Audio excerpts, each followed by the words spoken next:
Hello, everyone, and welcome back to the Empathic Leader Podcast, where we talk all things EQ, empathy, and leadership. I am Dr. Melissa Robinson-Winemiller, and I'm really happy to have you here with me in the conversation today.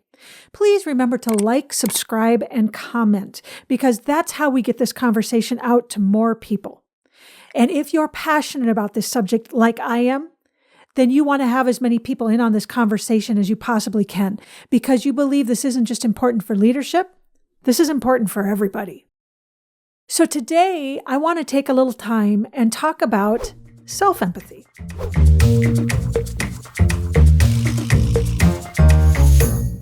This is what I'm going to be talking about in my upcoming TEDx talk at the University of Tulsa on April 3rd.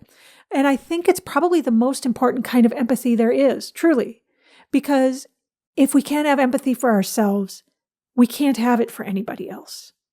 And that's important. I think where we need to start with this is our definition of empathy. And I know we've talked about this before, but for all of our new listeners, let's start at the beginning. Because empathy isn't about feeling necessarily, right? We have this idea in society that empathy is, I feel what you feel. And that's part of it. That's a very important part of it. Don't get me wrong. But it's only one part of it. There's 43 different kinds of empathy. 43. There's affective or emotional empathy, which is the I feel what you feel. There's cognitive empathy, which is I logically understand what you're feeling, I just might not feel it. There's empathy for groups of people. There's empathy for animals. There's empathy for nature. There are so many different kinds of empathy out there. Animals show it between other animals. They'll show it between species. Newborns show kind of a proto-empathy called emotional contagion. When one cries, the others will cry. That emotion spreads. So if you're taking in this many different kinds of empathy, what is empathy? If empathy isn't just feeling, then what is it? Empathy is connection and understanding. You can connect and understand another human being through emotions, but it's not the only way. And it's really important that we start to get rid of this myth that it's only feelings, because it's just much bigger than that. We're missing the whole iceberg that's under the water and only seeing the very tip of what's going on. So, if empathy is about emotion, and not about emotion, but about connection and understanding, how does that relate to self-empathy? Think about it this way.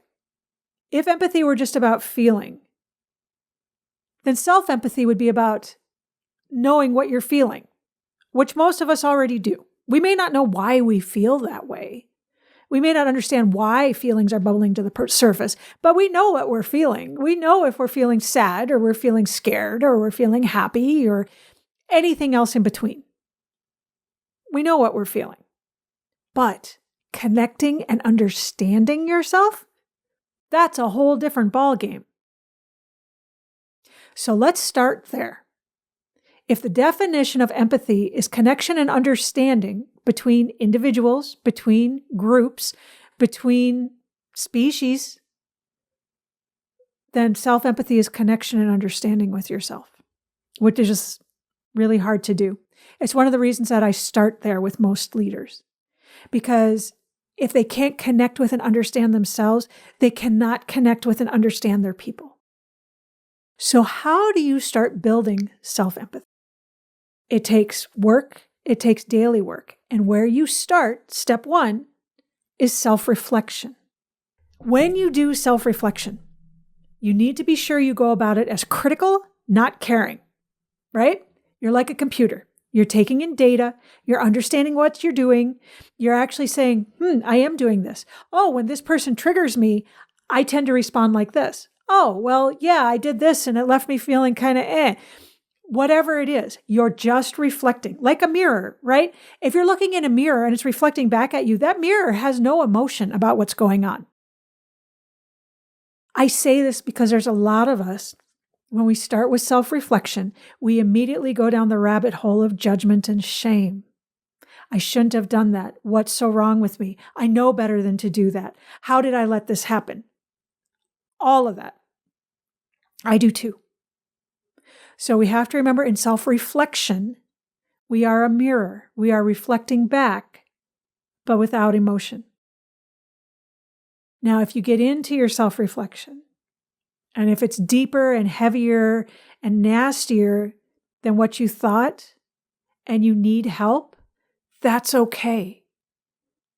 Yet be vulnerable to the fact that there may be more going on than you first realized, and get the help that you need. There's nothing wrong with that. That doesn't mean you're broken. That doesn't mean you're a failed leader. That doesn't mean you're a failed human being. It means you're a human being, and that it's okay to be vulnerable and ask for help when you need it. So the first step is self-reflection. How can you do this? You may have a therapist. You may have someone you talk to. You might want to write it down in a journal. You might want to stop and just mentally reflect on it 2 or 3 times throughout the day. You might want to coach, which, again, I'm all for coaching. If athletes and artists do it, there is no reason why we shouldn't.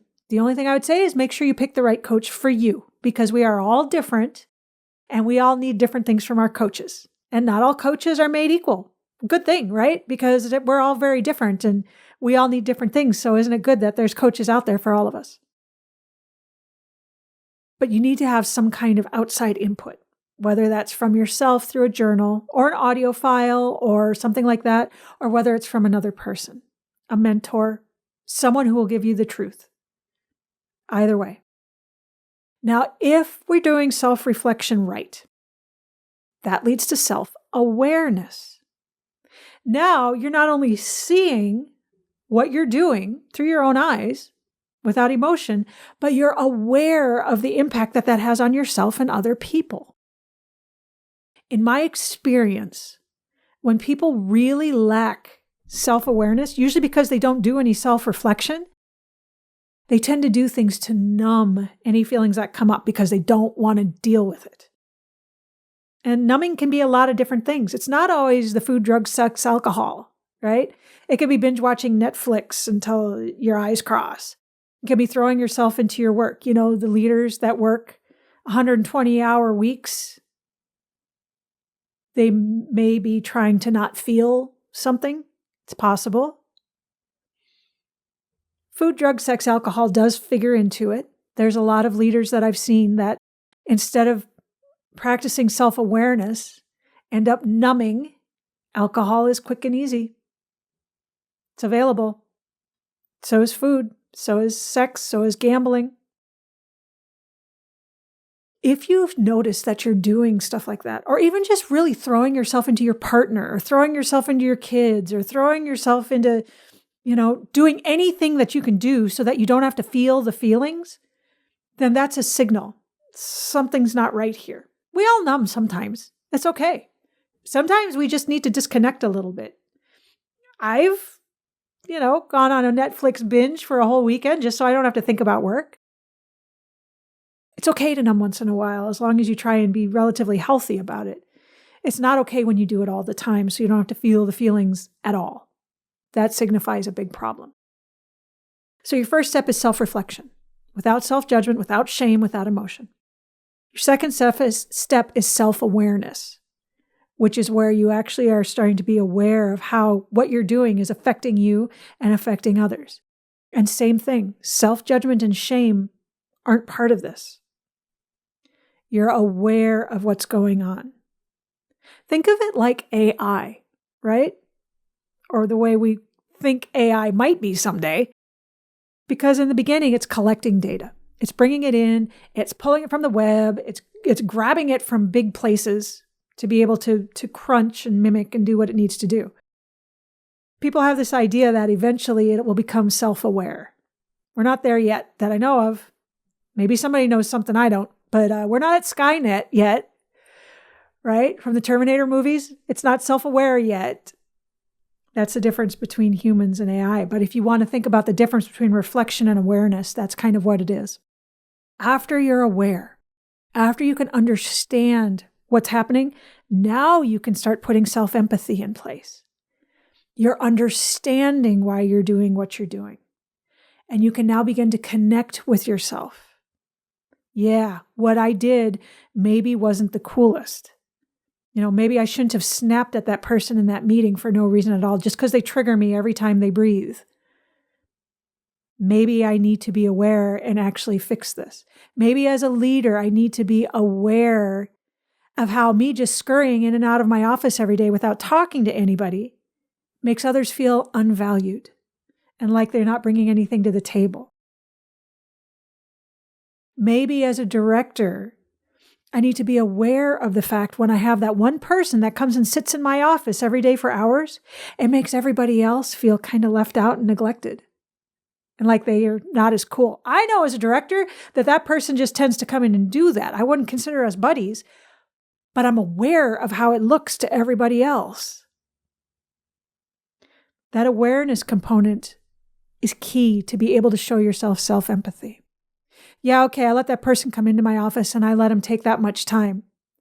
But now that I'm aware of it, I can have empathy for myself that I thought I was helping them out, and empathy for my people that this isn't working out very well. The interesting thing about self-empathy is that you have to have it to have empathy for anybody else. But we are far less likely to show empathy for ourselves than we are to show it for other people. Let that sink in for a second. We'll show empathy and grace, on the whole, for other people much quicker than we'll show it for ourselves. If we won't show it for ourselves, how can we show it for other people? The other thing I think we need to look at with this is the difference between empathy and compassion, which we've talked about before.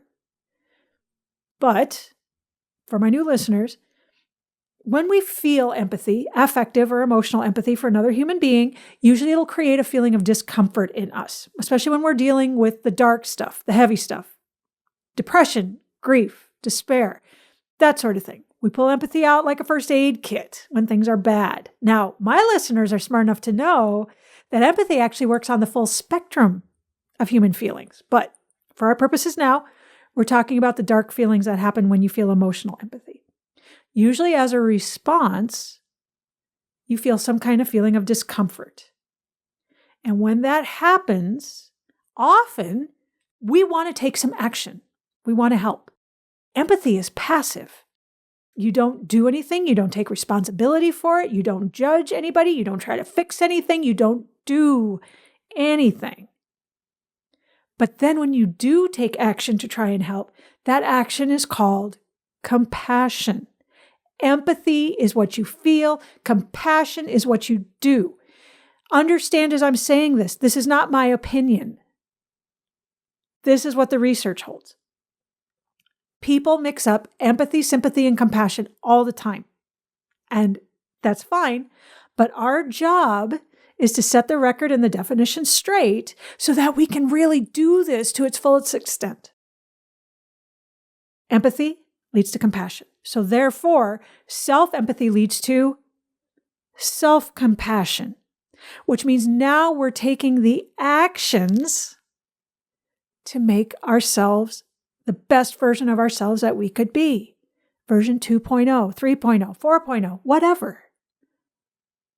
Now we take the action to quit the habits that are being self-destructive, to be able to stop some of the numbing, but understand that if we still do some of the numbing, it's okay, that we're human beings being human, and that's what's going to happen.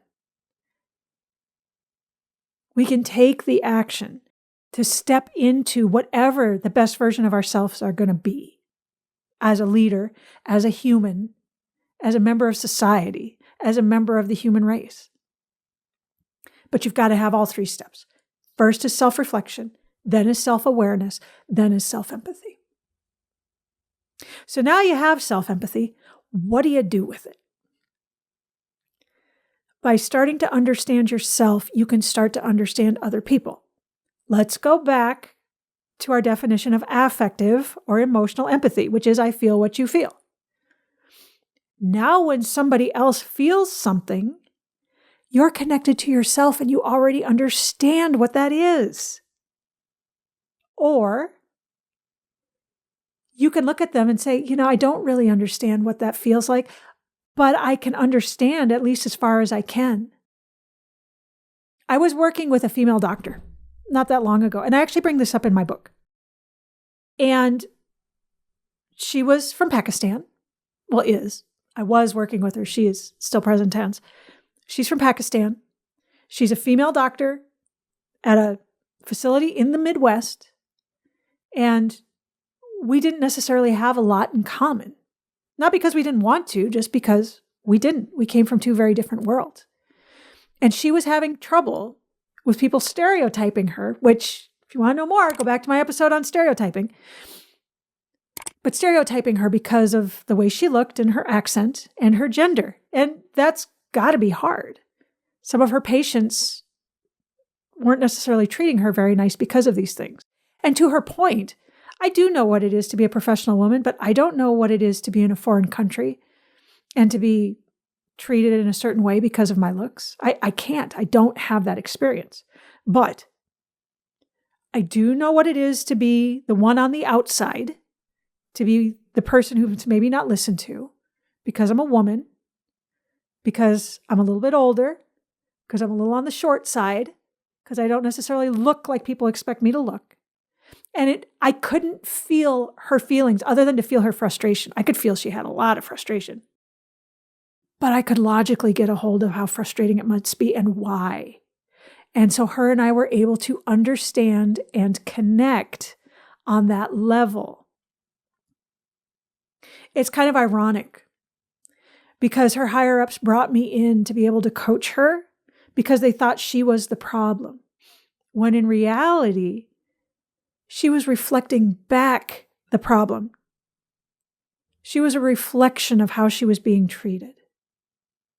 And because she felt she wasn't being understood, she assumed I wasn't going to understand her either. If any of her higher-ups had taken time to be able to have a little bit of empathy for her and her situation, they might not have needed me at all. So let's go back to the beginning on this. Empathy is not necessarily about emotion. It's an important part of empathy, but it's not all of it. And this is why it's so important, as we talk about, to be able to plug empathy into emotional intelligence. If the only empathy that you tap into is the one where I feel what you feel, you have left a whole bunch of emotional intelligence tools on the floor. Right? Because remember, emotional intelligence, big tool bag, filled with all sorts of stuff, motivation and understanding and communication and motivation and whatever. I mean, it's huge. It's massive. All of these things that they call soft skills that aren't soft at all are all in that bag. If you're only approaching that bag to begin to understand and connect with feeling, you're going to leave half the bag there, probably more. So if you want to be able to lead with emotional intelligence, if you want to be able to connect with people on a higher level, we need to release this idea that empathy is only about feeling. Self-empathy is the first step. Understanding how to have empathy for yourself is the beginning. Cognitive empathy is also a good step. And this goes all the way back to that person who told you and me and everybody else, how would you feel if you were in their shoes? Well, I don't actually know how I would feel, but I can think about how I would feel. I can logically get a hold of how I would feel. I can try to understand this person by thinking through their experience about how they feel. You're bringing the full weight of empathy to bear when you do that. You're not just hanging it up on one little tiny piece of it that says feeling. You're actually getting the whole thing. Imagine if we actually connected with people with the full force of empathy. I think of this a lot like the human brain. You know how they talk about that we only use 5 to 7% of our brain, and everything else, there's stuff happening, but we're completely unaware of it. That's how I think of empathy when people only think it's about feeling, that we're using 5 to 7% of it. And we've got all this other stuff we can use. Why are we limiting ourselves? We're human beings. And even between species or within nature, it's just so much more complex than that. And it all intertwines. It isn't like feeling is over here and cognition is over here and the self-empathy is over here. They're all intertwined. So next time you hear the word empathy, I want you to do two things. I want you to think about how you've shown yourself empathy in the last 24 hours, right? Research says we have 7 to 9 opportunities to show empathy in any given day.